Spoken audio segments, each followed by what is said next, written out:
Donald Trump American president പദവിയിലേക്ക് തിരിച്ചെത്തിയപ്പോൾ അദ്ദേഹത്തിന്റെ ഭരണത്തിൽ ഏറ്റവും കൂടുതൽ സ്വാധീനം ഉറപ്പിക്കുമെന്ന് കരുതപ്പെട്ട വ്യക്തികളിൽ ഒരാളായിരുന്നു ടെസ്ല സ്പേസ് എക്സ് മേധാവി ഇലോൺ മസ്ക്. ട്രംപിന്റെ രണ്ടാം വരവിൽ മസ്കിന് വലിയ പ്രാധാന്യം ലഭിച്ചിരുന്നു. തിരഞ്ഞെടുപ്പ് പ്രചാരണത്തിനായി കോടിക്കണക്കിന് ഡോളറുകൾ മസ്ക് ട്രംപിന് വേണ്ടി ചെലവഴിച്ചതായും ട്രംപ് പ്രസിഡന്റായി തിരഞ്ഞെടുക്കപ്പെട്ടതിനു ശേഷം പ്രധാനപ്പെട്ട യോഗങ്ങളിൽ മസ്കിന്റെ സാന്നിധ്യമുണ്ടായിരുന്നതായും റിപ്പോർട്ടുകളുണ്ടായിരുന്നു. അമേരിക്കൻ സർക്കാരിന്റെ കാര്യക്ഷമത വർദ്ധിപ്പിക്കാനും അനാവശ്യ ചെലവുകൾ വെട്ടിച്ചുരുക്കാനും രൂപീകരിച്ച ഡിപ്പാർട്ട്മെന്റ് ഓഫ് ഗവൺമെന്റ് എഫിഷ്യൻസി അഥവാ ഡോജ് എന്ന വകുപ്പിന്റെ തലപ്പത്തേക്ക് മസ്കിനെ നിയമിച്ചതും വലിയ വാർത്തയായിരുന്നു. അമേരിക്കൻ സർക്കാരിനെ പുനഃക്രമീകരിക്കുക എന്ന ലക്ഷ്യത്തോടെയാണ് ട്രംപ് ഡോജ് എന്ന വകുപ്പ് രൂപീകരിച്ചത്.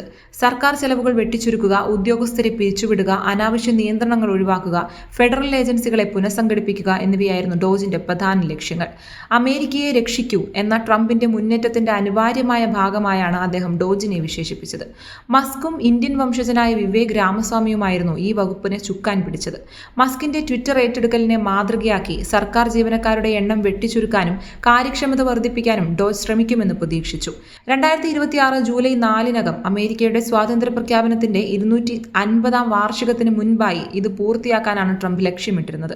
എന്നാൽ മസ്ക് ഈ റോളിൽ നിന്നിപ്പോൾ പിന്മാറുകയാണ്. ഇത് ട്രംപിന്റെ ഭരണത്തിൽ മസ്കിന്റെ സ്വാധീനത്തിന് മങ്ങലേൽപ്പിക്കുമോ എന്ന ചോദ്യവും ഉയർത്തുന്നുണ്ട്.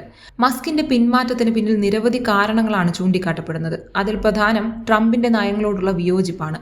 ട്രംപ് അടുത്തിടെ കൊണ്ടുവന്ന ബിഗ് ബ്യൂട്ടിഫുൾ ബിൽ എന്ന വലിയ പാക്കേജിനോട് മസ്ക് പരസ്യമായി വിയോജിപ്പ് പ്രകടിപ്പിച്ചിരുന്നു.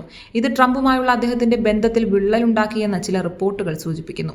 സർക്കാർ സംവിധാനത്തിലെ ബ്യൂറോക്രസി താൻ വിചാരിച്ചതിലും മോശമാണെന്ന് മസ്ക് തന്നെ ഒരിക്കൽ സമ്മതിച്ചതും ഒരു കാരണമായി കാണാം.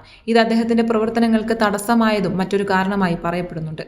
പിന്നാലെയാണ് ടെസ്ലയുടെ ലാഭത്തിൽ 71% ഇടിവുണ്ടായതും കമ്പനിക്ക് നേരെ ലോകമെമ്പാടും പ്രതിഷേധങ്ങൾ ഉയർന്നതും. ഇത് മസ്കിനെ അസ്വസ്ഥമാക്കി. മസ്ക് നിക്ഷേപകരുമായി നടത്തിയ ഒരു കോൺഫറൻസ് കോളിൽ തന്റെ സമയം ടെസ്ലയ്ക്ക് വേണ്ടി വിനിയോഗിക്കേണ്ടതുണ്ടെന്ന് വ്യക്തമാക്കിയതും മസ്കിന്റെ പിന്മാറ്റത്തിന് കാരണമായെന്ന് വേണമെങ്കിൽ പറയാം. അതിനൊപ്പമാണ് ഡോജിന്റെ പ്രവർത്തനങ്ങൾക്കെതിരെ പല സംസ്ഥാനങ്ങളും നിയമപരമായ വെല്ലുവിളികൾ ഉയർത്തി രംഗത്തെത്തിയത്. ഡോജിന് നിയമപരമായ അധികാരമില്ലെന്നും ജീവനക്കാരെ പിരിച്ചുവിടുന്നത് ഭരണഘടനാ വിരുദ്ധമാണെന്നും ചൂണ്ടിക്കാട്ടി 14 സംസ്ഥാനങ്ങൾ മസ്കിനും ഡോജിനുമെതിരെ കേസ് നൽകിയിട്ടുണ്ട്.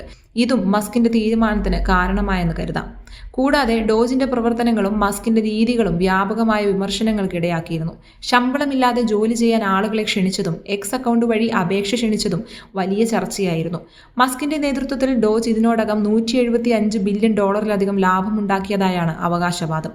ഡോജിന്റെ അവസാന ലക്ഷ്യം സ്വയം ഇല്ലാതാവുക എന്നതാണെന്ന് മസ്ക് മുൻപ് പറഞ്ഞ കാര്യവും ഓർമ്മിക്കുമ്പോൾ പിന്മാറ്റത്തിൽ ഡോജ് ദൗത്യം എങ്ങനെ തുടരുമെന്നതാണ് ഉയരുന്ന മറ്റൊരു ചോദ്യം. പ്രവർത്തനങ്ങൾ മറ്റ് തടസ്സങ്ങൾ കൂടാതെ തുടരുമെന്ന് വൈറ്റ് ഹൗസ് വ്യക്തമാക്കിയിട്ടുണ്ട്. മസ്ക് പോയാലും അദ്ദേഹത്തിന്റെ ടീമിലെ ഏകദേശം 100ഓളം ജീവനക്കാർ വിവിധ സർക്കാർ വകുപ്പുകളിൽ ഡോജിന്റെ ദൗത്യം തുടരുമെന്നാണ് റിപ്പോർട്ടുകൾ. Subscribe to One India and never miss an update.